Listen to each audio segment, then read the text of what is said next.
Shabeeb K ചോദിച്ചിട്ടുള്ളൊരു ചോദ്യം വളരെ ഒരു ഫിലോസഫിക്കലി തന്നെ ഇമ്പോർട്ടൻ്റ് ആയിട്ടുള്ളൊരു ക്വസ്റ്റ്യനാണ്. കാരണം ലയണൽ സ്കലോണിനെ വെച്ചാണ് മൂപ്പർ ചോദിക്കുന്നത്. കാരണം ഈ ലോകകപ്പിനകത്ത് ഏറ്റവും അൺപ്രഡിക്റ്റബിളായിട്ട് ഡെസിഷൻസ് എടുക്കുകയും ഒരു ടീമിനെ വളരെ നമുക്ക് പ്രതീക്ഷിക്കാൻ പറ്റാത്ത രീതിയിൽ മാറ്റി മറിക്കുന്നതിലും ചെയ്യുന്നതിൽ സ്കലോണിക്കുള്ള പങ്കിനെ പറ്റിയാണ് മൂപ്പർ ചോദിച്ചിരിക്കുന്നത്.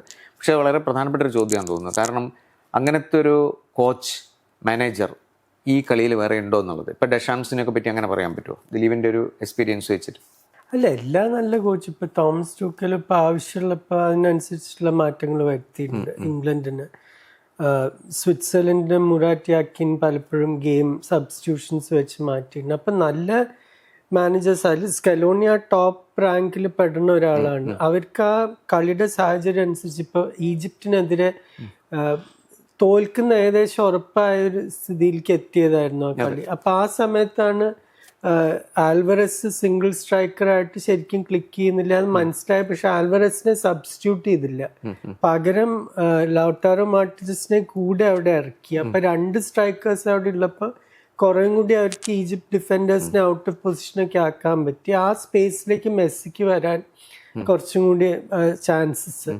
അപ്പൊ അതാണ് ഒരു പോസിറ്റീവ് സബ്സ്റ്റിറ്റ്യൂഷൻസ് വരുത്തുക. പിന്നെ ഏറ്റവും പ്രധാനമായിട്ട് മാനേജർ ഒരിക്കലും പാനിക് ചെയ്യരുത്. എത്ര മോശം സാഹചര്യമാണെങ്കിലും സ്കലോണി ഇപ്പൊ 3ാമത്തെ ഗോൾ അടിച്ചപ്പോഴും ചാടി ഓടി തുള്ളി കാട്ട്വീലൊന്നും ചെയ്തില്ല. ജസ്റ്റ് ആ റിലീഫായിരുന്നു, താൻ ശ്രമിച്ചത് ഭരിച്ചു എന്നുള്ളത് ആ ഒരു ആശ്വാസം. അപ്പൊ ആ ഒരു പ്രത്യേകിച്ച് നോക്കൗട്ട് റൗണ്ട്സ് എത്തുമ്പോൾ അതില്ലാതെ നിങ്ങൾക്ക് മുന്നോട്ട് പോകാൻ പറ്റില്ല. ഇപ്പൊ ഈ ആൻസലോട്ടിയെ പറ്റി പറയുമ്പോൾ അത് നമുക്ക് ചോദിക്കാവുന്നൊരു ചോദ്യമാണ്. കാരണം ഏറ്റവും വലിയ പ്രശ്നം ഇപ്പൊ സിഗരറ്റ് വലിക്കാൻ സമ്മതിക്കില്ല ഒരു സ്റ്റേഡിയത്തിൽ. പണ്ട് മുമ്പ് അത് ചെയ്യായിരുന്നു, ടച്ച് ലൈനിൽ നിന്ന് ഇങ്ങനെ കത്തിച്ചുകൊണ്ടിരിക്കും.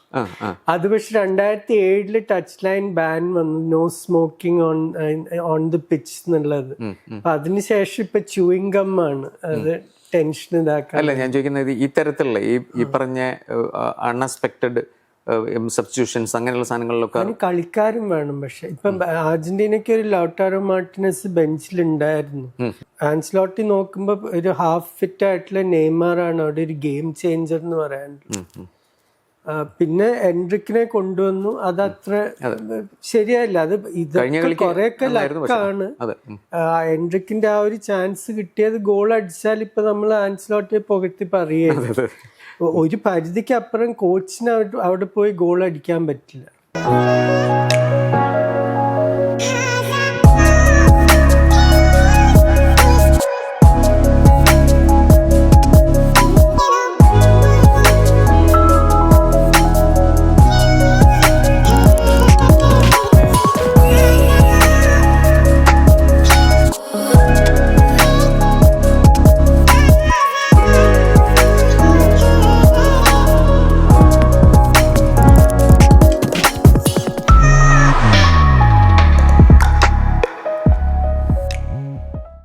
അക്ഷയ് ഏജയുടെ ചോദ്യത്തിൽ നിന്ന് തുടങ്ങാം. ഈ വിഷയം ദിലീപ് ഇന്നലെ വിശദമായി ഇതിൻ്റെ ഒരു ചരിത്രവും രാഷ്ട്രീയമൊക്കെ പറഞ്ഞിട്ടുള്ളതാണ്. അക്ഷയ് ഏജയുടെ ചോദ്യം എങ്ങനെയാണ്: ഫ്രാൻസ് ടീമിലെ ഭൂരിപക്ഷം കളിക്കാരും പുറത്ത് ജനിച്ച് വളർന്നവരാണെന്ന വിമർശനം പലരും ഉന്നയിക്കുന്നുണ്ട്. ഇത് എത്രത്തോളം ശരിയാണ്? ഫ്രാൻസ് അവരുടെ ഫുട്ബോൾ സിസ്റ്റത്തിലൂടെ തന്നെയല്ലേ ഈ കളിക്കാരെ വളർത്തിയെടുത്തിട്ടുള്ളത്? അല്ലെങ്കിൽ മറ്റ് രാജ്യങ്ങളിൽ നിന്ന് ഇവിടേക്ക് കൊണ്ടുവന്നതാണോ? മറ്റ് രാജ്യങ്ങളുടെ ഫുട്ബോൾ ടീമുകളിലും ഇത് ഇങ്ങനെ തന്നെയാണോ? ഫ്രാൻസ് ഒരൊറ്റ കളിക്കാരനെയും പുറത്തുനിന്ന് കൊണ്ടുവന്നിട്ടില്ല എൻ്റെ അറിവിൽ. എല്ലാവരും അവിടെ ജനിച്ച് വളർന്നത്. ഇപ്പം എംബാപ്പയൊക്കെ പാരീസിൽ ജനിച്ചതാണ്. വേറെ അച്ഛനും അമ്മയും വേറെ നാട്ടിൽ നിന്ന് വന്നവരായിരിക്കും. അതിപ്പോൾ മുമ്പത്തെ ഒരു തലമുറ നോക്കിയാലും ഇപ്പം തിയറി ഓൺറി ഒക്കെ അവിടെ തന്നെ ജനിച്ച് വളർന്ന ആൾക്കാരാണ്. ഇതിൽ ഇപ്പം ഈ ഫോറിൻ കളിക്കാരെ കളിപ്പിക്കുന്ന ടീംസ് ശരിക്കും അറബ് രാജ്യങ്ങളിൽ പലപ്പോഴും ബ്രസീലിൽ നിന്നും അർജന്റീനയിൽ നിന്നൊക്കെ കളിക്കാർ കളിച്ചിട്ടുണ്ട്. ജപ്പാനിന് പണ്ട് കാലത്ത് റൂയ് റാമോസ് എന്ന് പറഞ്ഞൊരു ബ്രസീലിയൻ കളിച്ചിട്ടുണ്ട്. അവരൊക്കെ എന്താ വെച്ചാൽ അവരുടെ ആ ഒരു നിലവാരം പെട്ടെന്ന് കൂട്ടാൻ വേണ്ടി ഈ ഫോറിൻ പ്ലേയേഴ്സിനെ കൊണ്ടുവന്ന് അവർക്ക് സിറ്റിസൺഷിപ്പ് കൊടുത്തു. ഫ്രാൻസിൻ്റെ കാര്യത്തിൽ എനിക്ക് അടുത്ത കാലത്ത് അങ്ങനത്തെ ഒരു ഇത് ഓർമ്മയില്ല. അതിലൊരു സംശയം എനിക്കെൻ്റെ സംശയം ചിലപ്പോൾ സ്കീത്തിനുണ്ടാവും. കാരണം ഈ ഒരു കളിക്കാരൻ പെട്ടെന്ന് പിന്നെ അങ്ങനെ ഒരു സാധ്യത എന്താണെന്നാൽ ഇപ്പം നമ്മൾ ക്രിക്കറ്റിൽ കാണുന്നുണ്ട്. ഇപ്പം രച്ചിൻ രവീന്ദ്ര അതുപോലെ നമ്മുടെ മുൻറെ അയർലൻഡ് ഇവരൊക്കെ ശരിക്കും നാച്ചുറൽ അയർലൻഡ് ന്യൂസിലൻഡ് പ്ലേയേഴ്സ് തന്നെയല്ലേ? അല്ലാതെ ഇവർ കളി കണ്ടുകൊണ്ട് ഇപ്പം അങ്ങനെ പോയി താമസിക്കുന്നതാണ്. ഈ ഫുട്ബോളിലും അങ്ങനെയല്ലേ? മുന്ദ്ര ഇവിടെ കളിച്ചിട്ടാണ് അവിടെ ജോലിയായിട്ട് പോയത്.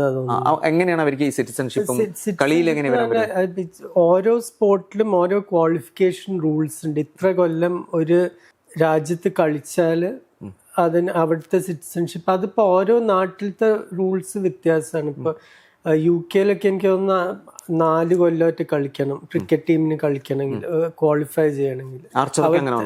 ആർച്ചർ ബാർബേഡോസ് അങ്ങനെ വന്നിട്ട് ക്വാളിഫൈ ചെയ്തതാണ്. അപ്പൊ അത് പക്ഷെ ഓരോ നാട്ടിലും അത് വ്യത്യാസമാണ്. ഇപ്പൊ എനിക്ക് തോന്നുന്നു അറബ് രാജ്യങ്ങളിലൊക്കെ അത് ഫാസ്റ്റ് ട്രാക്ക് ചെയ്യാനുള്ള വഴികളൊക്കെ ഉണ്ട്. ഇപ്പൊ ഈ അത്ലറ്റിക്സിൽ പലപ്പോഴും നമ്മള് സൽവ ഈദ് നാസർ എന്ന് പറഞ്ഞൊരു അത്ലറ്റ് ബഹ്റൈനിന് അനേകം മെഡൽ നേടിയിട്ടുണ്ട് അത്ലറ്റിക്സിൽ. അവര് ശരിക്കും നൈജീരിയനാണ്. അപ്പൊ ഇതൊക്കെ ഫാസ്റ്റ് ട്രാക്ക് സിറ്റിസൺഷിപ്പ് റൂട്ട് കൂടി വരുന്നതാണ് പലരും. ഇതില് പിന്നെ ഫുട്ബോളിന് ഒരു റൂള്, ക്രിക്കറ്റിന് ഒരു റൂള്, അത്ലറ്റിക്സിന് ഒരു അങ്ങനെ ഉണ്ടോ? അല്ല, എന്താ വെച്ചാൽ ഓരോ വേറെ വേറെ ഫെഡറേഷൻ അല്ലേ. പിന്നെ ഓരോ നാട്ടിന് അവരുടേതായിട്ടുള്ള സിറ്റിസൺഷിപ്പ് റൂൾസ് ഉണ്ട്. ഇപ്പൊ ഫിഫയ്ക്ക് ഇന്ത്യയോട് മോദി സർക്കാരിനോട് വന്ന് പറയാൻ പറ്റില്ല നിങ്ങൾ നിങ്ങളുടെ റൂൾസ് മാറ്റണം. ഇത് നമ്മുടെ ഇവിടുത്തെ നിയമമാണ്. ഒരാൾക്ക് എത്ര കൊല്ലം കഴിഞ്ഞിട്ട് ഇവിടെ സിറ്റിസൺഷിപ്പ് കൊടുക്കും, അമേരിക്കയിൽ എത്ര കൊല്ലം കഴിഞ്ഞ് അവർക്ക് ഗ്രീൻ കാർഡ് കൊടുക്കണം, സിറ്റിസൺഷിപ്പ് കൊടുക്കണം. അത് ഓരോ നാട്ടിലത്തെ ഭരണഘടന അനുസരിച്ചുള്ള. ഞാൻ ഒരു ഹൈപ്പോത്തറ്റിക്കൽ ആയിട്ടുള്ള ഒരു ക്വസ്റ്റ്യൻ ചോദിക്കുകയാണ്. കാരണം അങ്ങനെ ഒരു തീരുമാനം എടുത്തു കഴിഞ്ഞിട്ട് ഇന്ത്യയിൽ ഒരു വളരെ ഡിഫറെൻ്റ് ആയിട്ടുള്ള ഒരു ടീം, പ്ലൂരാലിറ്റിയുള്ള ഒരു ടീമിനെ കൊണ്ടുവരാൻ പറ്റുമോ? ഇപ്പൊ തന്നെ ചർച്ചകൾ തുടങ്ങിയിട്ടുണ്ടല്ലോ. ഇത്രയും കാലം ഈ പ്ലേയേഴ്സ് ഓഫ് ഇന്ത്യൻ ഒറിജിനെ കളിപ്പിക്കില്ല എന്ന് നമ്മള് ഒരു കർശന നടപടിയായിരുന്നു. ഇപ്പൊ പക്ഷെ OCI കാർഡും ഈ PIOസിനൊക്കെ അവര് കൺസിഡർ ചെയ്യുന്നു പറഞ്ഞിട്ടുണ്ട്. ഇപ്പൊ ഇന്ത്യൻ ടീമിൽ ഇപ്പൊ ഒരാൾ കളിച്ചു കഴിഞ്ഞു, റയൻ വില്യംസ് കളിച്ചു കഴിഞ്ഞു. കഴിഞ്ഞ ഒരു മാച്ചിൽ ഇന്ത്യക്ക് കളിച്ചു. ഇപ്പൊ യാൻ ദണ്ട എന്ന് പറഞ്ഞിട്ട് ലിവർപൂളിന്റെ അക്കാദമിയിൽ ഉണ്ടായിരുന്ന ഒരു കളിക്കാരൻ ഇപ്പൊ സ്കോട്ട്ലൻഡിലാണ് കളിക്കുന്നത്. അവന്റെ കാര്യത്തിലും ഇപ്പൊ അവന്റെ ഏജന്റ് ഒക്കെ ഒരു താല്പര്യം പ്രകടിപ്പിച്ചിട്ടുണ്ട് ഇന്ത്യക്ക് കളിക്കണം എന്നുള്ളതിനെ പറ്റി. അപ്പൊ അവര് ഇതിലൊക്കെ ഉള്ള പ്രശ്നം പൈസയാണ്. ഇപ്പൊ ഇവർക്ക് ഇവിടെ വന്ന് കളിച്ചാൽ അവിടുത്തെ വർക്ക് പെർമിറ്റ് പോവും, പിന്നെ ചിലപ്പോൾ അവിടെ തിരിച്ചു പോകാൻ പറ്റില്ല. അങ്ങനെയൊക്കെ ഓരോ പ്രശ്നങ്ങളുണ്ട്. അടുത്തത് ജോയൽ തോമസിന്റെ ചോദ്യം. ഈ ഫ്രാൻസ് ടീമിൽ എന്തെങ്കിലും പ്രശ്നങ്ങളുണ്ടോ എന്ന് ആളുകൾ ഇങ്ങനെ ചുഴിഞ്ഞു നോക്കുകയാണെന്ന് തോന്നുന്നു. ഈ ഫ്രാൻസ് എത്ര കംപ്ലീറ്റ് ടീമാണെന്ന് പറയുമ്പോഴും നല്ല ഒരു ക്രിയേറ്റീവ് സെൻട്രൽ മിഡ്ഫീൽഡറുടെ കുറവ് ഇല്ലേ അവർക്ക്? സ്പെയിൻ, അർജന്റീന പോലെ വലിയ ടീമുകളുടെ കൂടെ കളിക്കുമ്പോൾ അത് എക്സ്പോസ് ആവാൻ സാധ്യതയില്ലേ? ഈ ക്രിയേറ്റീവ് എന്ന് പറയുമ്പോൾ എന്താ നമ്മൾ ഉദ്ദേശിക്കുന്നത്? ഗോള് സൃഷ്ടിക്കുക, ഗോള് ചാൻസസ് ക്രിയേറ്റ് ചെയ്യുക. ഇന്നലെ വളരെ മികച്ചൊരു മൊറോക്കോ ടീമിനത് 22 ഷോട്ടായിരുന്നു ഫ്രാൻസിനുണ്ടായിരുന്നത്. വേറെ സ്വീഡനെതിരെ അത് 25 ആയിരുന്നു. അപ്പോൾ അവർ ചാൻസസ് സൃഷ്ടിക്കുന്നുണ്ട്. അതിപ്പോൾ ഏത് പൊസിഷനിലായാലും, അതിപ്പോൾ നമ്പർ 10 ആയിട്ട് ഒളീസെ സൃഷ്ടിച്ചാലും മിഡ്ഫീൽഡർ ക്രിയേറ്റ് ചെയ്താലും ഒരു വ്യത്യാസമില്ലല്ലോ. ചാൻസ് തന്നെ. പലപ്പോഴും ഇപ്പോൾ ക്ലോപ്പിൻ്റെ ലിവർപൂളിൽ ഒരൊറ്റ ക്രിയേറ്റീവ് മിഡ്ഫീൽഡർ ഉണ്ടായിരുന്നില്ല. ക്രിയേറ്റിവിറ്റി മുഴുവൻ വന്നിട്ടുണ്ടായിരുന്ന 2 ഫുൾ ബാക്സ്, ട്രെൻറ്റ് അലക്സാണ്ടർ ആർണോൾഡും ആൻഡ്രൂ റോബർട്ട്സണും, പിന്നെ റോബർട്ടോ ഫെർമിനോയും വിത്ഡ്രോൺ ഫോർവേഡായിട്ട് കളിക്കും. പിന്നെ ഇവർക്കൊക്കെ സാദിയോ മാനെ, അവർക്കൊക്കെ അവരുടേതായിട്ടുള്ള ഇൻഡിവിജ്വൽ മാജിക്. അപ്പം അതൊരു എന്താ പറയുക, ഒരു ബോക്സ് ടിക്ക് ചെയ്യണം നിർബന്ധമൊന്നുമില്ല. അത് ഉണ്ടെങ്കിൽ ബോണസാണ്. പക്ഷെ ഈ കളിയിൽ ഈ ടീമിൽ അനേക ക്രിയേറ്റീവ് കളിക്കാരുണ്ട്. എൻ്റെ അഭിപ്രായത്തിൽ ഇത് ചരിത്രത്തിലത്തെ ഏറ്റവും മികച്ച ഫ്രഞ്ച് ടീമാണ്. ഞാൻ 2 സൂപ്പർ ഫ്രഞ്ച് ടീംസിനെ കണ്ടിട്ടുണ്ട്. ഒന്ന് 84 യൂറോ ജയിച്ച ടീം, പിന്നെ 98-2000 ലോകകപ്പും യൂറോയും ജയിച്ച ടീം. 2ലും ഒരു വേൾഡ് ക്ലാസ് സെൻറ്റർ ഫോർവേഡ് ഉണ്ടായിരുന്നില്ല. ബ്രൂണോ ബെലോണ ആയിരുന്നു 84. 38 കളിയിൽ 2 ഗോളൊറ്റ അടിച്ച കളിക്കാരൻ. 98 അവരുടെ സെൻറ്റർ ഫോർവേഡ് സ്റ്റെഫാൻ ഗിവാഷ് 1 ഗോൾ പോലും അടിച്ചില്ല ആ ലോകകപ്പിൽ. ഇപ്പം അവരുടെ സെൻറ്റർ ഫോർവേഡ് ആരാ നോക്കും. അപ്പം അതാണ്, ഗോളാണ് ഫുട്ബോൾ എന്ന് പറഞ്ഞാൽ, ഗോൾ അടിക്കുകയാണ് ഫൈനൽ എയിം. അടുത്തത് അദ്വൈതിൻ്റെ ചോദ്യം. ഫ്രാൻസ് മൊറോക്കോ മത്സരം നിയന്ത്രിക്കാൻ അർജന്റീന ഒഫീഷ്യൽസിനെ നിയമിച്ചതിനെ കുറിച്ചാണ്. അനാവശ്യമായ വിവാദങ്ങൾ ഇല്ലാതാക്കാൻ ഇത്തരം സാഹചര്യങ്ങൾ ഫിഫയ്ക്ക് ഒഴിവാക്കിക്കൂടെ? ഇത്തരം ടൂർണമെൻറ്റ് നടത്തുന്നവർ മാർക്കറ്റിങ്ങിൻ്റെയും വ്യാവസായിക ലാഭത്തിൻ്റെയും ഒക്കെ അടിസ്ഥാനത്തിൽ വലിയ ടീമുകളെ പിന്തുണയ്ക്കുമെന്ന് കേൾക്കുന്നു. ഇത് ഞാനും വിശ്വസിക്കുന്നു. ഇത് ചോദ്യം ചെയ്യപ്പെടേണ്ടതല്ലേ? ഈ റെഫറിമാരുടെ നേരെ വിരൽ ചൂണ്ടണയിൽ എനിക്ക് അതിനെപ്പറ്റി ഒരു അഭിപ്രായമില്ല. അത് തെറ്റാണ്. ഇവരൊക്കെ ലോകത്തെ ഏറ്റവും മികച്ച റെഫറീസാണ് ഇവിടെ എത്തിയിട്ടുള്ളത്. ഈ ഇന്നലത്തെ കളി റെഫറി ചെയ്ത അർജന്റീന റെഫറിയുടെ ഭാഗത്തുനിന്ന് ഒരു തെറ്റ് പോലും ഞാൻ കണ്ടില്ല. വളരെ നന്നായി റെഫറി ചെയ്തൊരു കളിയായിരുന്നു. റഫായിട്ടുള്ള കളി ആയിരുന്നില്ല, മോശം ഫൗളുകളൊന്നും ഉണ്ടായിരുന്നില്ല. ശരിക്കും അദ്ദേഹം ആ കളി കൺട്രോൾ ചെയ്തു. ചെയ്യേണ്ട ആകെ ഉണ്ടായിരുന്ന ഒരു വാർ വിവാദം അത് വാർ സൃഷ്ടിച്ചതാണ്, അല്ലാതെ റെഫറി അപ്പം തന്നെ പെനൽറ്റിക്ക് വിസിൽ ചെയ്തതാണ്. അപ്പം അങ്ങനെ ഞാൻ വിശ്വസിക്കുന്നില്ല. ചില കളിയിൽ ഫിഫ ഈ നടപാട് എടുത്തു കഴിഞ്ഞിട്ടുണ്ട്. ഇപ്പോൾ അർജന്റീന ഫൈനലിൽ എത്തിക്കഴിഞ്ഞാൽ മൈക്കിൾ ഒലിവറിനോ ആന്റണി ടൈലർക്കോ അത് റെഫറി ചെയ്യാൻ പറ്റില്ല. ഒരു പണ്ടത്തെ ചരിത്രകാരന് ഒരു ഇംഗ്ലീഷ് റെഫറിക്ക് ആ കളി കൊടുക്കില്ല. അതേപോലെ ഇംഗ്ലണ്ട് ഫൈനലിൽ എത്തിയാൽ ഇന്നലെ റെഫറി ചെയ്ത അർജന്റീന റെഫറിക്ക് അത് റെഫറി ചെയ്യാൻ പറ്റില്ല. അപ്പം ഈ നടപാടുകൾ മുമ്പേ എടുത്തിട്ടുണ്ട്. അത് പിന്നെ കഴിഞ്ഞ ദിവസം സംസാരിക്കുമ്പം ദിലീപ് പറഞ്ഞിരുന്നു, കാരണം ഫ്രഞ്ച് റെഫറിയെ പറ്റി ഒരിക്കലും അർജന്റീനയ്ക്ക് അനുകൂലമായിട്ട് ചെയ്യില്ല. ശ്രീനന്ദ് എസിന്റെ ചോദ്യം, ഫിഫ അർജന്റീനയെ പിന്തുണയ്ക്കുന്നുവെന്ന വിവാദങ്ങൾ അവരുടെ കഴിഞ്ഞ ലോകകപ്പ് വിജയം അടക്കമുള്ള നേട്ടങ്ങളെ ആകെ മോശമാക്കി ചിത്രീകരിക്കുകയല്ലേ ചെയ്യുന്നത്? ഇതിൽ എത്രത്തോളം യാഥാർത്ഥ്യമുണ്ട്? ഒരു പ്രൊഫഷണൽ ജേർണലിസ്റ്റ് എന്ന നിലയിൽ ഈ വിഷയത്തിൽ വിവേകമുള്ള ഫുട്ബോൾ ആരാധകരോട് നിങ്ങൾക്ക് എന്താണ് പറയാനുള്ളത്? ആരാധകരോട് ഞാൻ ഇത്രേ പറയുള്ളൂ, നിങ്ങൾ കളി കണ്ടിട്ടുണ്ട്. അപ്പോൾ കഴിഞ്ഞ ലോകകപ്പിൽ ഏതെങ്കിലും ഒരു കളി അർജന്റീന അർഹിക്കാതെ ജയിച്ചു എന്ന് ആർക്കെങ്കിലും പറയാൻ പറ്റും? ഇപ്പോൾ സെമിയിൽ ക്രൊയേഷ്യ ശരിക്കും ത്രാഷ് ചെയ്തു. ഫൈനലിൽ എങ്ങനെ നോക്കിയാലും ഡോമിനൻ്റ് ടീം അർജന്റീന തന്നെയായിരുന്നു. ഒരു 20 മിനിറ്റാണ് ഫ്രാൻസ് തിരിച്ച് ഫൈറ്റ് ചെയ്ത് 2-2 പിന്നെ എക്സ്ട്രാ ടൈമിലേക്ക് പോകുന്നത്. ഈ രണ്ട് നോക്കൗട്ട് കളിയും അതിന് മുമ്പുള്ള ക്വാർട്ടർ ഫൈനലും ആയിക്കോട്ടെ, ഇതിലൊക്കെ മുൻതൂക്കം അർജന്റീനയ്ക്ക് തന്നെയായിരുന്നു. ഗ്രൂപ്പ് മാച്ചിൽ തിരിച്ചു വന്നത് ഇപ്പം മെക്സിക്കോൻ്റെ എതിരെ ആയാലും പോളണ്ടിനെതിരെ ആയാലും ഈ ഒരൊറ്റ കളിയിൽ നിങ്ങൾക്കൊരു ക്വസ്റ്റ്യൻ മാർക്ക് വരയ്ക്കാൻ പറ്റില്ല. എന്നുവെച്ചാൽ അത് അത്രയും എന്താ പറയുക ക്ലിയറായിട്ട് ജയിച്ച കളികളാണ്. പിന്നെ എവിടെയാണ് ആ ചോദ്യം വരുന്നത്? ഈ ഒരു ഈജിപ്റ്റ് മാച്ചിൻ്റെ ബേസിസിൽ മാത്രം എത്രത്തോളം സാധാരണ എനിക്ക് ഈജിപ്തിനോട് ഉണ്ടെങ്കിലും ഒരു പ്രൊഫഷണൽ ഫുട്ബോൾ ടീം 2-0 മുന്നിട്ട് നിൽക്കുമ്പോൾ 13 മിനിറ്റിൽ ശരിക്കും 3 ഗോൾ വഴങ്ങാൻ പാടില്ല. അതും 2 ഗോളൊക്കെ ശരിക്കും ബേസിക് ക്രോസസ് ക്ലിയർ ചെയ്യാൻ പറ്റാത്തത് കാരണമാണ്. അപ്പം അത് ലോകം മുഴുവൻ ഈജിപ്തിന് സിമ്പതി ഉണ്ട്. അതെനിക്ക് മനസ്സിലാക്കാം. നമ്മളെല്ലാവരും ഒരു അണ്ടർഡോഗ് സ്റ്റോറി അപ്രീഷിയേറ്റ് ചെയ്യുന്ന ആൾക്കാരാണ്. പക്ഷെ അത് കളി അർജന്റീന അർഹിക്കാതെ ജയിച്ചതാന്ന് നമുക്ക് പറയാൻ പറ്റില്ല. ആർക്കെങ്കിലും ഇപ്പം ആ 3 ഗോളിലും ഏതെങ്കിലും ഒരു ഗോൾ പ്രശ്നമായിരുന്നു എന്ന് പറയാൻ പറ്റുമോ?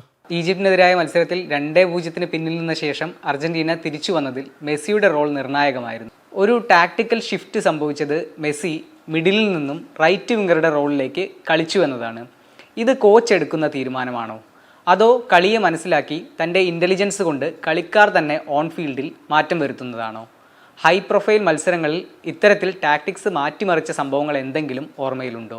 ഇതിപ്പോൾ രണ്ട് വശത്തുനിന്നും ചർച്ചകളുണ്ടാവും. ഇപ്പോൾ കോച്ചും തീരുമാനിക്കും. ഇപ്പോൾ ഞാൻ നേരത്തെ പറഞ്ഞു, ഇപ്പോൾ ആൽവറസ് സിംഗിൾ സ്ട്രൈക്കറായിട്ട് ക്ലിക്ക് ചെയ്യില്ല എന്ന് മനസ്സിലാക്കിയിട്ടാണ് ലൗട്ടാറോനെ 66-ാം മിനിറ്റിൽ കൊണ്ടുവരുന്നത്. ലൗട്ടാറോ മാർട്ടിനസ് വന്നു കഴിഞ്ഞാൽ ഒരു എന്താ പറയുക ഒരു ഹോൾഡപ്പ് പ്ലേ കുറച്ചും കൂടി മികച്ചതാവുന്ന അറിഞ്ഞുകൊണ്ട് അതിനനുസരിച്ച് മെസ്സിക്കും ആൽവറസിനും കുറച്ചും കൂടി ഫ്രീ ആയിട്ടുള്ള, മെസ്സി റൈറ്റ് വിങ്ങർ മാത്രമായിട്ടൊന്നുമല്ല കളിച്ച്, പലപ്പോഴും ഉള്ളിലേക്കും വന്നു. ഇപ്പോൾ ഗോൾ അടിക്കാൻ പെനൽറ്റി ബോക്സിൻ്റെ അടുത്തുനിന്നാണ്, പെനൽറ്റി സ്പോട്ടിൻ്റെ അടുത്തുനിന്നാണ്. അപ്പോൾ ഒരു കുറേയും കൂടി ഒരു ഫ്രീ റോളായിരുന്നു മെസ്സിക്ക്. അപ്പം അങ്ങനെ നോക്കുമ്പോൾ കളിക്കാരും ഇപ്പം ഈ ഹൈഡ്രേഷൻ ബ്രേക്കും ഇതൊക്കെ ഉള്ളപ്പോൾ, അല്ലെങ്കിൽ ഒരു കളിക്കാരൻ പരിക്കായിട്ട് നിലത്ത് കിടക്കുമ്പോൾ ഇവർ പെട്ടെന്ന് സൈഡ് ലൈനിൽ പോയി വെള്ളം കുടിക്കുന്നതിൻ്റെ ഇടയ്ക്ക് അവരും നോട്ട് ചെയ്ത കാര്യങ്ങൾ പറയാം. മറ്റൊരു ഫുൾ ബാക്ക് കുറച്ചധികം പുഷ് ചെയ്യേണ്ട, അതിലേക്ക് കൂടി നമുക്ക് നോക്കാം, ലോങ് ബോൾ നോക്കാം. നല്ല കളിക്കാർ അങ്ങോട്ട് കോച്ചിനോട് തിരിച്ച് പറയുകയും ചെയ്യും. കോച്ച് ഇങ്ങോട്ടും പറയും, നീ മറ്റേ ശരിക്കും മാർക്ക് ചെയ്യണം, അവൻ ഡേഞ്ചറസ് ആണെന്നൊക്കെ. ഈ ചർച്ചകൾ 90 മിനിറ്റ് നടന്നുകൊണ്ടിരിക്കും. അതാണ് നമ്മൾ കോച്ച് ഇങ്ങനെ ടച്ച് ലൈനിൽ നടന്നു ഓരോണ്ട് കൂക്കേണ്ട കാര്യം.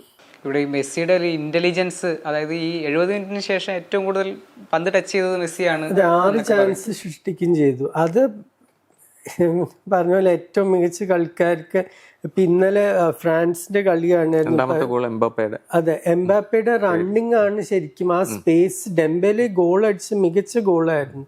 ക്രെഡിറ്റ് ഞാൻ എടുക്കാൻ നോക്കുന്നില്ല ഡെംബെലിന്റെ അടുത്തുനിന്ന്. പക്ഷെ എംബാപ്പയുടെ ഇങ്ങനെയുള്ള ഒരു ഡയഗണൽ റൺ കാരണം മൊറോക്കോ ഡിഫൻഡേഴ്സിന് എവിടെയാ പോകേണ്ടതെന്ന് അറിയില്ല. അപ്പൊ ആ സ്പേസ് ഓപ്പൺ അപ്പ് ചെയ്യുമ്പോഴാണ് ഈ ഷോട്ട് സാധിക്കുന്നത്. അപ്പൊ അത് ഏറ്റവും നല്ല കളിക്കാർക്ക് അവരുടെ ആ മൂവ്മെന്റ് ഓഫ് ദ ബോളും പലപ്പോഴും നമ്മൾ പലപ്പോഴും ഗോളും അസിസ്റ്റും മാത്രമേ കാണുന്നുള്ളൂ, അല്ലാതെ അവരെന്ത് ചെയ്യണു എന്നുള്ളത് കാണുന്നില്ല പലപ്പോഴും. അടുത്തത് ഫൈസൽ ഖൽബാസിന്റെ ചോദ്യം. അർജന്റീന പ്രസിഡന്റ് ഹവിയർ മിലേ രാജ്യത്തെ ഫുട്ബോൾ ക്ലബ്ബുകളിലേക്ക് സ്വകാര്യ മൂലധനം കൊണ്ടുവന്ന് അവയെ സ്പോർട്ടിംഗ് കോർപ്പറേഷനുകളാക്കി മാറ്റുന്നതിനുള്ള പദ്ധതി തുടങ്ങിയിരിക്കുന്നു. AFA പ്രസിഡന്റ് ടാപ്പിയ ഇതിനെ ശക്തമായി എതിർക്കുന്നു എന്നും അറിയാൻ കഴിഞ്ഞു. ആഭ്യന്തര ഫുട്ബോൾ ഘടനയെ തകർക്കുന്ന ഭരണകൂടത്തിന്റെ കോർപ്പറേറ്റ് നയങ്ങൾക്കെതിരെ AFAയും പ്രാദേശിക ക്ലബ്ബുകളും സമരം ചെയ്യുന്നുണ്ട് എന്നും പറയുന്നു. ഇത് അവിടുത്തെ ഫുട്ബോളിനെ ബാധിക്കുമോ? എന്താണ് ഇതിനെക്കുറിച്ച് പറയാനുള്ളത്?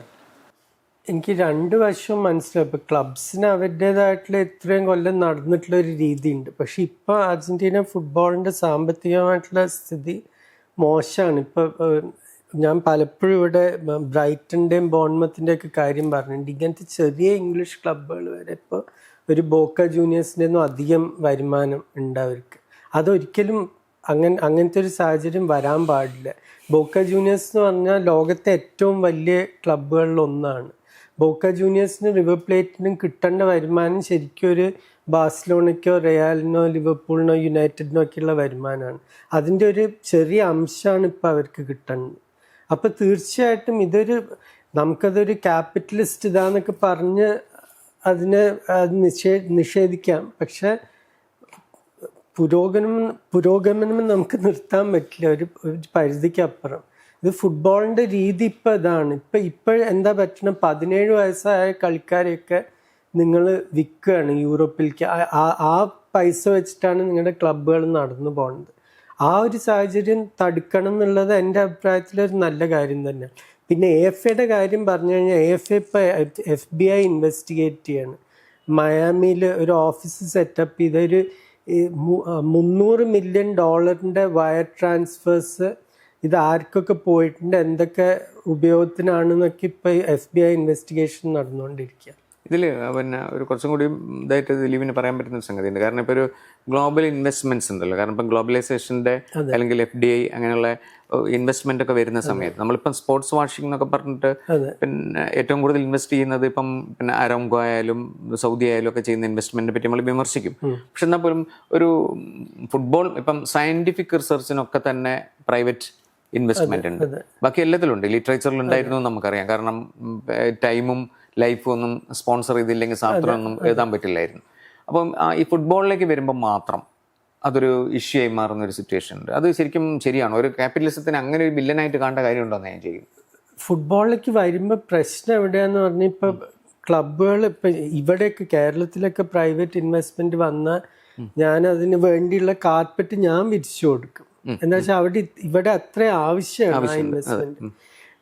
വിമർശനം വരുന്നത് എവിടെ, ഇപ്പോൾ ഒരു ലിവർപൂളിലോ ഒരു മാഞ്ചസ്റ്റർ യുണൈറ്റഡിൽ ഇവർ ഒരു പ്രൈവറ്റ് ഒരു കമ്പനി അത് ഏറ്റെടുക്കണം, ആ ക്ലബ്ബ് ഏറ്റെടുക്കണം.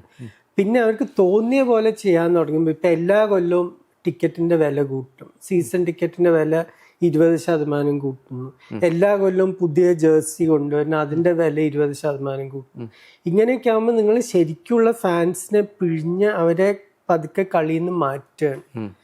ഇപ്പൊ വലിയ സ്റ്റേഡിയങ്ങൾ നോക്കിക്കഴിഞ്ഞാൽ പതുക്കെ സീറ്റ്സ് കാരുടെ സീറ്റ് മാറ്റി മുഴുവൻ കോർപ്പറേറ്റ് ബോക്സസ് ആക്കുക, ഹോസ്പിറ്റാലിറ്റി ബോക്സ് ആക്കുക. ഞാൻ ഈ കഴിഞ്ഞ സീസണോ അതിന് മുമ്പത്തെ സീസണോ 74 കൊല്ലമായിട്ട് ഓൾഡ് ട്രാഫേർഡിൽ കളി കണ്ടിരുന്ന ഒരു മനുഷ്യന്റെ സീറ്റ് പോയി അവിടെ കോർപ്പറേറ്റ് ഹോസ്പിറ്റാലിറ്റി സീറ്റാക്കി മാറ്റി. അപ്പം അങ്ങനത്തെ കാര്യങ്ങളെ പറ്റിയിട്ടാണ് ആൾക്കാർക്ക് എതിർപ്പുള്ളത്. ആരും പറയില്ല അയ്യോ എൻ്റെ ക്ലബിന് പൈസ വേണ്ടെന്ന് ആരും പറയില്ല. പക്ഷെ ആ പൈസയുടെ കൂടെ നിങ്ങൾക്ക് ഒരു ശരിക്കുള്ള ഫാൻസിനോട് ഒരു ആത്മാർത്ഥതയും കൂടി കാണിക്കണം. അത്ര ആൾക്കാർ ചോദിക്കും. അതിപ്പം ചുരുക്കി പറഞ്ഞാൽ നമ്മളിപ്പം ഈ IPL ചെയ്യുമ്പോൾ റിലയൻസിൻ്റെ മുതലാളിമാർക്ക് ഇരിക്കാൻ ഒരു ക്യാബിൻ ഉണ്ടാകുന്നത് കുഴപ്പമില്ല. അതുണ്ടാക്കി കൊടുത്തോട്ടെ, അതിനൊരു കുഴപ്പമില്ല. ഷാറുഖ് ഖാൻ ഇരിക്കാൻ ഒരു സ്ഥലമാണ്.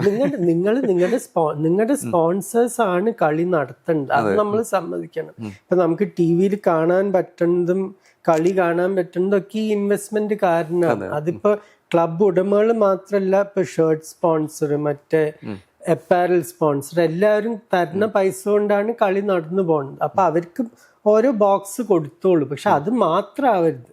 കളി കാണാനുള്ള സാധാരണക്കാർക്കുള്ള സീറ്റ് ഒരു 85-90% അവരുടെ സീറ്റ് തന്നെ ആയിരിക്കണം. അടുത്തത് ഫ്രാങ്ക്ലിൻ ജെറ്റി ജോൺസന്റെ ചോദ്യം. ഈ ലോകകപ്പ് വലിയ സർപ്രൈസുകൾ നിറഞ്ഞതാണ്. കടലാസിൽ വലിയ ശക്തിയുള്ള ടീമുകൾ പലതും നേരത്തെ പുറത്തായി. എന്നാൽ വമ്പൻ പേരുകളില്ലാത്ത പല ടീമുകളും മുന്നോട്ട് കുതിച്ചു. പിന്നോട്ട് നോക്കുമ്പോൾ നിങ്ങളുടെ അഭിപ്രായത്തിൽ ക്വാർട്ടർ വരെ എത്തേണ്ടിയിരുന്ന ഏത് ടീമാണ് നേരത്തെ പുറത്തായി പോയെന്ന് തോന്നുന്നത്? പ്രതീക്ഷകൾക്കപ്പുറത്ത് മികച്ച പ്രകടനവുമായി മുന്നേറിയ ടീം ഏതാണ്? പോർച്ചുഗലിന് മാത്രമല്ലേ പറയാൻ പറ്റുള്ളൂ. പോർച്ചുഗൽ എനിക്ക് തോന്നുന്നു, ഞാൻ പറഞ്ഞത് ചിലപ്പോൾ ഫൈനൽ വരെ എത്താൻ സാധ്യതയുള്ള ഒരു സ്ക്വാഡാണ്. ജർമ്മനി പക്ഷെ തോറ്റത് ജർമ്മനി പരാഗ്വേ അല്ലേ?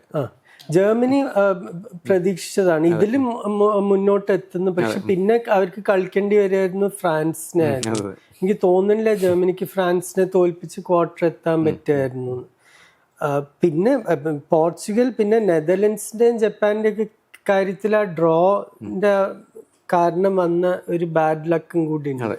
ആ 3-4 മികച്ച ടീം ഒരു സൈഡിൽ വന്നപ്പോൾ മറ്റേ ഈ ഭാഗത്ത് Cabo Verde, Argentina, Colombia, Switzerland, അത് കുറേം കൂടി ഒരു വീക്ക് ക്വാർട്ടറും, മറ്റവിടെ ജപ്പാൻ, ബ്രസീൽ, നെതർലൻഡ്സ് അങ്ങനെ ഒരു ഇതും വന്നു. അപ്പൊ അത് പക്ഷെ ആ ഒരു ടീമിന്റെയും കുറ്റമല്ല, അത് ഡ്രോ അങ്ങനെ ആയിപ്പോയി. അത്ര മുന്നോട്ട് പോയ ടീമുകളിൽ ഏതെങ്കിലും സർപ്രൈസ് ആയിട്ടുള്ളത് സ്വിറ്റ്സർലൻഡ് തീർച്ചയായിട്ടും ഞാൻ പ്രതീക്ഷിച്ചു. എനിക്കറിയായിരുന്നു ഒരു നോക്കൗട്ട് എത്തും, മിക്കവാറും അവസാനത്തെ 16 എത്തും. പക്ഷെ പിന്നെ അങ്ങോട്ടുള്ള കുതിപ്പ്, ഇപ്പൊ കൊളംബിയ അവർ തോൽപ്പിക്കുന്നത് ഞാൻ വിചാരിച്ചിട്ടില്ല. അർജന്റീനയെ അവർ തോൽപ്പിക്കുന്നത് എനിക്ക് തോന്നുന്നില്ല. പക്ഷെ അവർ എഴുതി തള്ളാൻ പറ്റുന്ന ഒരു ടീമല്ല. ഇതുവരെ അവർ തെളിയിച്ചിട്ടുണ്ട് അവർക്ക് ഏതൊരു ടീമായിട്ടും പിടിച്ചു നിൽക്കാൻ പറ്റുന്നു. നോർവേ ശരിക്കും പ്രതീക്ഷകൾക്ക് ഒപ്പം തന്നെ പോയി എന്ന് തോന്നുന്നുണ്ട്. ഞാൻ ആദ്യം തന്നെ ഒരു ഡാർക്ക് ഹോഴ്സ് ആയിട്ട് കണ്ടിരുന്ന ടീം നോർവേ ആയിരുന്നു. എന്ന് വെച്ചാൽ ആ ഒരു ഹാളൻഡ് ഫാക്ടർ, റോക്കി ഫോർ എന്നാണ് ഇപ്പൊ പറയേണ്ടത്. റോക്കി ഫോറിന്റെ വില്ലനെ പോലെയാണ്. ശരിക്കും അതാണ്, അത് പേടിപ്പെടുത്തുന്ന ഒരു ടീമാണ് നോർവേ, പ്രത്യേകിച്ച് അവർ മുന്നോട്ട് വരുമ്പോൾ. ഇപ്പൊ നോർവേ ഫൈനലിൽ എത്തിയാലും കൂടി എനിക്കൊരു സർപ്രൈസ് ആയിരിക്കില്ല. ശരിക്കും അവർക്ക് ഏതൊരു ടീമിനെയും ആ ഒരു 1-2 ഇതിൽ നോക്കൗട്ട് ആക്കാനുള്ള കഴിവുള്ള ഒരു ടീമാണ്. സഞ്ജിത്ത് എമ്മിൻ്റെ ചോദ്യം. 2002 ശേഷം ബ്രസീലിന് ലോകകപ്പ് നേടാൻ കഴിഞ്ഞിട്ടില്ല. മികച്ച അറ്റാക്കിംഗ് മിഡ്ഫീൽഡറിൻ്റെ അഭാവം ടീമിനെ കുറച്ചു കാലമായി ബാധിക്കുന്നുണ്ട്. കക്കയ്ക്ക് ശേഷം അത്തരത്തിലുള്ള ടോപ്പ് ക്വാളിറ്റി പ്ലെയേഴ്സ് ആ പൊസിഷനിൽ ഉയർന്നു വന്നില്ല. അതിന് പ്രധാന കാരണം ബ്രസീലിയൻ ലീഗിൻ്റെ പ്ലേയിങ് സ്റ്റൈൽ മാറിയത് കൊണ്ടാണോ? ബ്രസീലിയൻ ലീഗിൻ്റെ പ്ലേയിങ് സ്റ്റൈലിനെ പറ്റി എനിക്ക് പറയാൻ ഞാൻ യോഗ്യനല്ല. ഞാൻ അധിക കളി കുറച്ച് അവിടെ ഇവിടെയൊക്കെ കാണാറേ ഉള്ളൂ. ഏറ്റവും വലിയ പ്രശ്നം ഞാൻ കണ്ടിട്ടുള്ളത് യൂത്ത് ടീംസിൽ, ഇപ്പോൾ ഈ under-20, under-17 ഇതിലൊക്കെ ഈ ജയിക്കുക എന്നുള്ള മനസ്ഥിതി വെച്ച് മാത്രം നിങ്ങൾ കളിക്കുമ്പോൾ കളിക്കാർ ഡെവലപ്പ് ചെയ്യുന്നില്ല. അവർ എന്താ പറയുക, അവർക്ക് ഈ ഒരു ക്രിയേറ്റീവ് ഇതിൽ ശ്രദ്ധിക്കണതിന് പകരം അവർ ജസ്റ്റ് എങ്ങനെയെങ്കിലും ജയിക്കുക, മുന്നോട്ട് നീട്ടിയടിക്കുക, ഒരു കുറച്ച് പൊക്കമുള്ളൊരു സെൻറ്റർ ഫോർവേഡ് ഉണ്ടാവും, അവൻ ഗോൾ അടിച്ചോളും, അങ്ങനത്തെ ഒരു മനസ്ഥിതിയാണ്. പക്ഷെ യാഥാർത്ഥ്യത്തിൽ പല ജൂനിയർ കളിക്കാരും മുന്നോട്ട് പോവില്ല. എന്താ വെച്ചാൽ അവർക്ക് അതിനുള്ള മികവില്ല. ഇപ്പം ഞാനൊരു ചെറിയൊരു എക്സാമ്പിൾ പറഞ്ഞുതരാം. 2016 യൂറോ under-19 ചാമ്പ്യൻഷിപ്പിൽ ഫ്രാൻസാണ് ജയിച്ചത്. അതിൽ ഇന്നലെ മൊറോക്കോ ഫ്രാൻസ് കളിയിൽ കളിച്ച 2 ആൾക്കാർ, കിലിയൻ എംബാപ്പയും ഇസ ഡിയോപ്പും ടീംമേറ്റ്സ് ആയിരുന്നു. ഡിയോപ്പ് ഇപ്പം മൊറോക്കോന് കളിക്കുന്നു. ആ സ്ക്വാഡിൽ ഫ്രാൻസിന് ടോപ്പ് സ്കോർ ചെയ്ത ജോൺ കെവിൻ ഓഗസ്റ്റിൻ എന്ന് പറഞ്ഞ കളിക്കാരൻ ഇപ്പോൾ ക്ലബില്ലാതെ നടക്കുക. പോളണ്ടിൽ അവസാനം കളിച്ചു കഴിഞ്ഞ കൊല്ലത്തെ. പല PSG യൂത്ത് ടീമിലൊക്കെ കഴിഞ്ഞ് എവിടെയും ശരിയാവാതെ ഇങ്ങനെ പല ക്ലബ്ബുമായിട്ട് പോയിട്ടുള്ളത്. അപ്പോൾ അതൊരു ഗൈഡേ അല്ല. അപ്പോൾ ആ ഏജ് ഗ്രൂപ്പിൽ under-19, under-20 ഇതിലൊക്കെ നിങ്ങളുടെ ശ്രദ്ധ ജയിക്കണേലാവരുത്, നല്ല കളിക്കാരെ വാർത്തെടുക്കുക. ഇപ്പൊ ബ്രസീലിൽ പറ്റിയിട്ടുള്ള എന്താണെന്ന് എങ്ങനെയെങ്കിലും നമുക്ക് ഈ അണ്ടർ-20 ഇത് ജയിക്കണം എന്ന് പറഞ്ഞാൽ ആ ഒരു മനസ്ഥിതിയോടുകൂടി, അത് കാരണം കളി കാണാനും മഹാ ബോറാണ്. ഒരിക്കലും ഒരു ബ്രസീലിയൻ ടീമാണ് എന്ന് നിങ്ങൾക്കത് കണ്ടാൽ പറയാൻ പറ്റില്ല. അപ്പം ആ മനസ്ഥിതി മാറ്റി നമ്മുടെ ശൈലിയിൽ നമ്മൾ കളിക്കും. ഈ ഒരു പ്ലാൻ, അത് ജയിച്ചാലും തോറ്റാലും ആയിക്കോട്ടെ, ആരും ഇപ്പം ഓർമ്മിക്കാൻ പോകുന്നില്ല. എന്നെ പോലത്തെ ചില ഇഡിയറ്റ്സ് ചിലപ്പോൾ ഉണ്ടാവും. അല്ലാത്ത ആരും ഇപ്പം അണ്ടർ-20 ലോകകപ്പ് ആര് ജയിച്ചു നോക്കാനൊന്നും പോകുന്നില്ല. അപ്പം അതിൽ കളിയിൽ ശ്രദ്ധ വയ്ക്കുക, അല്ലാതെ റിസൾട്ട്സിലല്ല. അല്ല, ഇതിൽ നേരത്തെ അർജന്റീനയെ കുറിച്ച് ഒരാൾ ചോദിച്ച ചോദ്യം ഉണ്ടല്ലോ, അതിവിടെയും പ്രസക്താന്ന് തോന്നുന്നു. കാരണം ഇതിനകത്ത് ഇപ്പം ഒരു അർജന്റീന ഇപ്പോൾ റൈറ്റിസ്റ്റ് ലീഡർ നയിക്കുന്ന കൺട്രിയാണ്. ബ്രസീൽ ഒരു ലെഫ്റ്റിസ്റ്റ് ഒരു റെഷീമാണ് ഇപ്പോൾ അവിടെ ഉള്ളത്. അപ്പോൾ ഇതിനകത്ത് ഈ പറഞ്ഞ രീതിയിൽ ക്യാപിറ്റലിനോട് കാണിക്കുന്ന ചില വിദൂര സിദ്ധാന്തങ്ങളുണ്ടല്ലോ. കാരണം തുല്യദൂര സിദ്ധാന്തമൊക്കെ. പക്ഷെ ഏറ്റവും ക്യാപിറ്റലിസ്റ്റ് ആയിട്ടുള്ള ക്ലബ്സ് സൗത്ത് അമേരിക്കയിൽ ഇപ്പൊ ബ്രസീലാണ്. ഏറ്റവും വലിയ ക്ലബ്സ് പൈസയുടെ കുറവുണ്ടല്ലോ. പൈസയുടെ കുറവുണ്ടല്ല, ആ മൈൻഡ് സെറ്റ് മാറ്റണം. ലൂയിസ് ഫിലിപ്പെ സ്കൊളാറിയാണ് അവസാനം ജയിച്ച കോച്ച്. എനിക്ക് സ്കൊളാറിയെ പറ്റി വലിയൊരു മതിപ്പില്ലാത്തൊരു മനുഷ്യൻ. ആ ഒരു സ്റ്റൈൽ ഓഫ് പ്ലേ ഒരു ബേസിക് ഫുട്ബോളായിട്ടാണ് എനിക്ക് എപ്പോഴും തോന്നിയിട്ടുള്ളത്. 2002 ജയിച്ചത് സ്കൊളാറി കാരനല്ല, R9, റൊണാൾഡീഞ്ഞോ, റിവാൾഡോ, അങ്ങനത്തെ പിന്നെ ആ 2 ഫുൾ ബാക്സ്, നല്ലൊരു ഡിഫൻസ്, കളിക്കാരുടെ മികവ് കാരണം. അതിപ്പോ ഏതൊരു ടീറ്റെ കോച്ച് ചെയ്താലും ആ ടീം ജയിക്കുകയായിരുന്നു എന്നാണ് എൻ്റെ അഭിപ്രായം. പക്ഷെ ആ സ്കൊളാറി കൊണ്ടുവന്നിട്ടുള്ള ആ ഒരു റിസൾട്ട്സ് ഫേസ്റ്റ് ഫുട്ബോള് ബ്രസീലിയൻ ഫുട്ബോളിനെ ശരിക്കും ബാധിച്ചിട്ടുണ്ട്. അതല്ല ബ്രസീലിയൻ രീതി. അത് ആ പണ്ടത്തെ ഒരു ക്രിയേറ്റിവിറ്റി കൊണ്ടുവരാൻ പറ്റണം. ഇപ്പൊ പലരും പറയുന്നത് നെയ്മാർ പോയി, ഇനിയിപ്പോൾ അങ്ങനത്തെ ഒരു കളിക്കാരനെ നമ്മൾ കാണാൻ പോകുന്നുണ്ട്. എന്തുകൊണ്ട് കാണാൻ പോകുന്നുണ്ട്? 20 കോടി ആൾക്കാരുടെ നാടാണ്. തീർച്ചയായിട്ടും നിങ്ങൾക്ക് ഇനി ഒരു നെയ്മാറിനെ കണ്ടെത്താൻ പറ്റും. പക്ഷെ അവർക്ക് വളരാനുള്ള ഒരു അന്തരീക്ഷം കൊടുക്കണം. അല്ലാതെ നീ ബോൾ ലൂസ് ചെയ്തു, 10 തവണ നീ ബോൾ ലൂസ് ചെയ്തു, അത് കാരണം നമ്മൾ അണ്ടർ-20 ലോകകപ്പ് ജയിച്ചില്ല എന്ന് പറഞ്ഞാൽ ആ കളിക്കാരനെ മാറ്റി നിർത്തിയ പോയി. ശ്രീജിത്ത് എസിന്റെ ചോദ്യം, പൊസഷൻ ഫുട്ബോളിനാണോ പെട്ടെന്ന് കൗണ്ടർ അറ്റാക്ക് ചെയ്യുന്ന രീതിക്കാണോ ഈ ലോകകപ്പിൽ കൂടുതൽ വിജയ സാധ്യത? താങ്കളുടെ അഭിപ്രായത്തിൽ ഏത് ഏഷ്യൻ ടീമിനാണ് ഭാവിയിൽ ലോകകപ്പ് നേടാൻ കൂടുതൽ സാധ്യതയുള്ളത്? ഇപ്പൊ ഈ ലോകകപ്പിൽ നമ്മൾ കണ്ടിട്ടുള്ള മികച്ച ടീമുകൾ ഇപ്പൊ ഫ്രാൻസ്, സ്പെയിൻ, അർജന്റീന, ചില സമയത്ത് ഇംഗ്ലണ്ട്, മറ്റേ നോർവേ, ഇവർക്കൊക്കെ രണ്ടും ചെയ്യാൻ പറ്റുന്നുണ്ട്. അവർക്ക് പൊസിഷൻ വേണ്ടി വരുമ്പോൾ പൊസിഷൻ കീപ്പ് ചെയ്യാനും പറ്റും, പെട്ടെന്ന് വളരെ ഫാസ്റ്റായിട്ട് ട്രാൻസിഷൻ ചെയ്യാനും പറ്റും. അതിനുള്ള കളിക്കാർ അവർക്കുണ്ട്. അപ്പം അങ്ങനെ ഈ ലോകകപ്പ് എനിക്ക് തോന്നുന്നു തെളിയിച്ചിട്ടുള്ള എന്താണെന്ന്, ഒരൊറ്റ ശൈലി വെച്ച് കളിച്ചാൽ നിങ്ങൾക്ക് ജയിക്കാൻ പറ്റില്ല. ഇപ്പോൾ പോർച്ചുഗലിനൊക്കെ പലപ്പോഴും പറ്റിയത് അതിങ്ങനെ വളരെ സ്ലോ ആയിട്ട് സാന്ന് പറഞ്ഞ് കളിച്ചിട്ട് മറ്റേ ടീമിന് ഈസി ആയിട്ട് അത് ബ്ലോക്ക് ചെയ്യാൻ പറ്റും. എന്തെങ്കിലും ഒരു പെനിട്രേഷൻ ഇല്ലാതെ നിങ്ങൾക്ക് കളി ജയിക്കാൻ പറ്റില്ല. ഇപ്പം ഈ ലോകകപ്പിൽ നമ്മൾ കണ്ടിട്ടുള്ള എല്ലാ ടീമും, ഇപ്പോൾ ഒരു കുറസാവ് വരെ വളരെ ഓർഗനൈസ്ഡ് ആണ് ഡിഫൻസിൽ. അപ്പം അങ്ങനത്തെ ആ ഒരു ഫാസ്റ്റ് ബ്രേക്സ് തന്നെ വേണം പലപ്പോഴും ടീംസിനെ ബ്രേക്ക് ഡൗൺ ചെയ്യാൻ. ഏഷ്യൻ ടീം ഉറപ്പായിട്ടും ജപ്പാൻ തന്നെ ഞാൻ പറയുള്ളൂ. എന്നുവെച്ചാൽ അവരുടെ ആ സ്ട്രക്ചർ വേറെ ഒന്നുമല്ല. അവർ ശരിക്കും എന്താ പറയുക, അടിത്തറയിൽ ശ്രദ്ധിച്ചിട്ടുള്ള ഒരു ടീമാണ്. അത് കാരണം ഇങ്ങനെ കളിക്കാർ വന്നുകൊണ്ടിരിക്കുന്നു. അവരുടെ സിസ്റ്റത്തിൻ്റെ ഒരു ബ്യൂട്ടി എന്താണെന്ന്, ഒരു ബാച്ച് കളിക്കാർ നന്നായി കഴിഞ്ഞാൽ അവർ യൂറോപ്പ് പോവും. അത് കാരണം ആ സ്പോട്ടിൽ ജെ ലീഗിൽ ഈ ചെറുപ്പക്കാർക്ക് ചാൻസ് കിട്ടും. പിന്നെ അവർ നന്നാകുമ്പോൾ അവരും പോവും. അപ്പം അങ്ങനെ അതൊരു സൈക്കിൾ ഇങ്ങനെ നടന്നുകൊണ്ടിരിക്കുകയാണ്. അല്ല, അതിനൊരു വെല്ലുവിളിയായിട്ട് വരാൻ സാധ്യതയുള്ളത് ഇപ്പോൾ ഉസ്ബെക്കിസ്ഥാൻ ഉണ്ട്. അത് ദിലീപിനെ പറയുന്നുണ്ട്. കാരണം ഉസ്ബെക്കിസ്ഥാൻ ഭയങ്കര ചെറിയ രാജ്യമാണ്. അവർക്കൊക്കെ ഈ ചെറിയ രാജ്യങ്ങൾക്കുള്ള പ്രശ്നം ഇപ്പം നമ്മൾ പണ്ട് ചെക്ക് റിപ്പബ്ലിക്കിന്റെ കാര്യത്തിൽ കണ്ടിട്ടുണ്ട്, ഹംഗറിയുടെ കാര്യത്തിലൊക്കെ. ഇതൊക്കെ ചരിത്രപരമായിട്ട് വലിയ രാജ്യങ്ങളായിരുന്നു ഫുട്ബോളിൽ. പക്ഷെ ഈ ചെറിയ ജനസംഖ്യയുള്ള രാജ്യങ്ങൾക്ക് ഈ ഒരു തലമുറ വന്നു, പിന്നെ 20 കൊല്ലം എടുക്കും ചിലപ്പോൾ.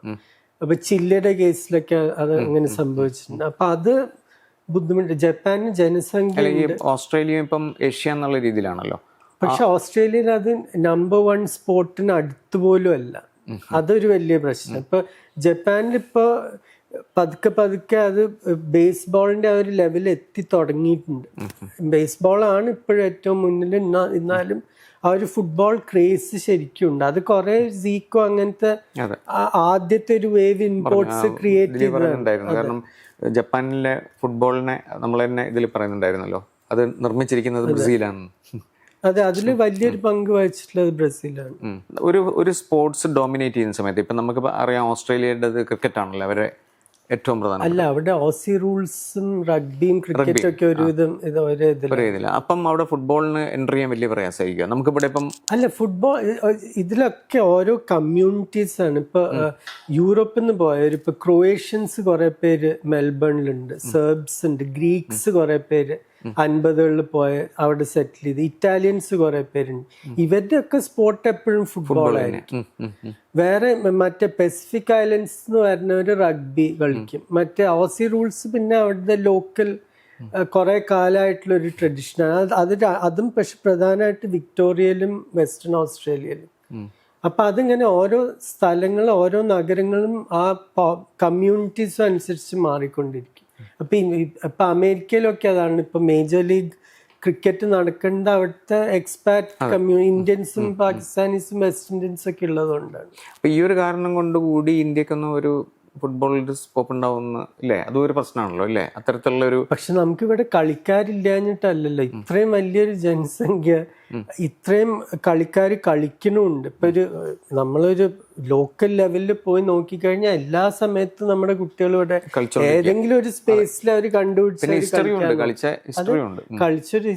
നിങ്ങൾക്കിപ്പോ നിങ്ങളുടെ ഓഫീസിൽ ഇന്നലെ ഒരു സന്തോഷ് ട്രോഫി ഗോൾ കീപ്പർ വന്ന് ഇവിടെ സംസാരിച്ചു. അത്രയും പാരമ്പര്യമുള്ള ഒരു നാടാണ്. ഇതില് പല കളിക്കാരും ഏഷ്യൻ ഓൾ സ്റ്റാർസ് ഒക്കെ ആയിരുന്നു. ഇന്ത്യക്ക് 5 ഏഷ്യൻ ഓൾ സ്റ്റാർസ് ആണ് 60കളിൽ ഉണ്ടായിരുന്നത്. അവിടുന്ന് താഴോട്ട് വരാൻ കാരണം വേറെ കാരണങ്ങളാണ്, കഴിവില്ലായ്മയല്ല.